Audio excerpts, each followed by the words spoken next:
Saiu os resultados do censo de 2024 e, sinceramente, podemos dizer que foi uma lástima. O nome é simples e claro. O censo 2024 foi uma farsa, flop, está errado. Por que nós dissemos isso? Ora bem, tudo que eu vou dizer aqui é baseado na planilha que o próprio Instituto Nacional de Estatística publicou. E o Instituto diz que em Angola são 36 milhões de habitantes. Interessante ver que são 36 milhões de habitantes e não 36 milhões de angolanos. Habitantes incluem estrangeiros e nacionais. Mas alguns dados que nos trazem aqui a atenção nesse censo é que a qualidade dos dados não corresponde à verdade. Primeiro, se nós fizermos uma análise muito simples, direta e fazermos uma sondagem, perguntarmos aos angolanos quantos angolanos foram contactados em sua casa para serem entrevistados e darem os dados, nós vamos ver que um grande número de pessoas não foi contactado. Este é um ponto. A margem de erro é de 28%. Meus senhores, isto é muito grave. Só para você ter uma ideia, o que é isto? Em 100 casas, tu pegas 100 casas, significa que 30 casas foram postas de lado. Ou seja, em 100 casas que foram feitas entrevistas, que deveriam ter sido entrevistadas, 30 são postas de lado. Será que isso tem influência no resultado final? Muita. Faz toda a diferença.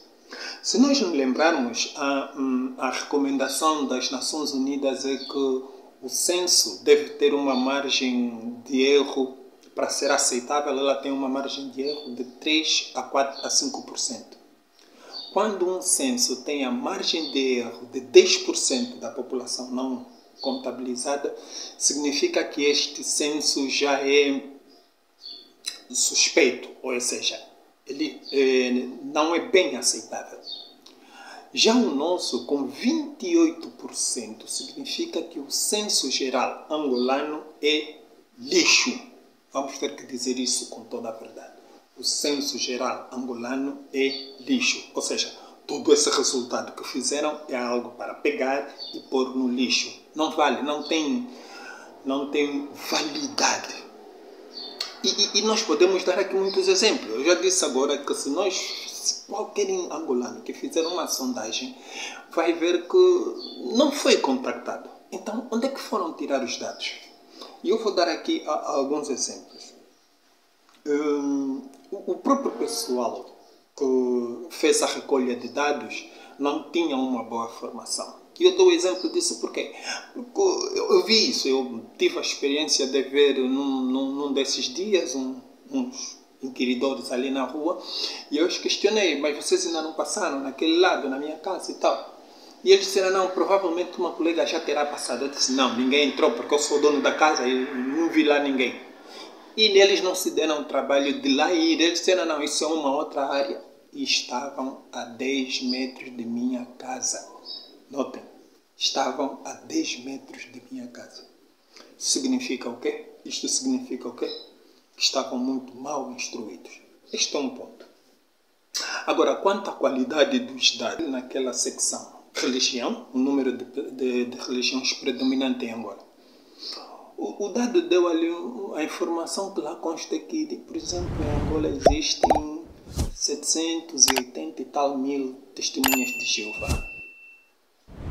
O relatório da Sede Mundial das Testemunhas de Jeová com respeito a Angola disse que são 198, eles atingiram em setembro deste ano, 198 mil membros ativos, são aqueles que participam na pregação e coisas do gênero.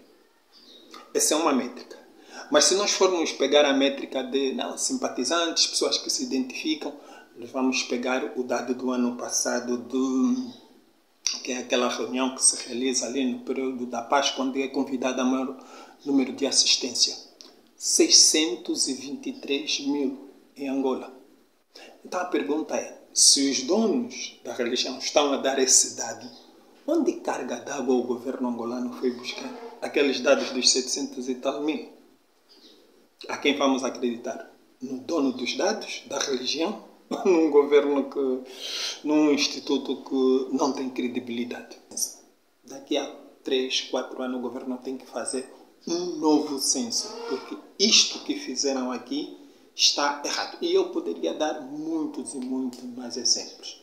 Portanto, foi um censo de mentira, já desconfiávamos e não valeu a pena. Mais uma vez, gastou-se dinheiro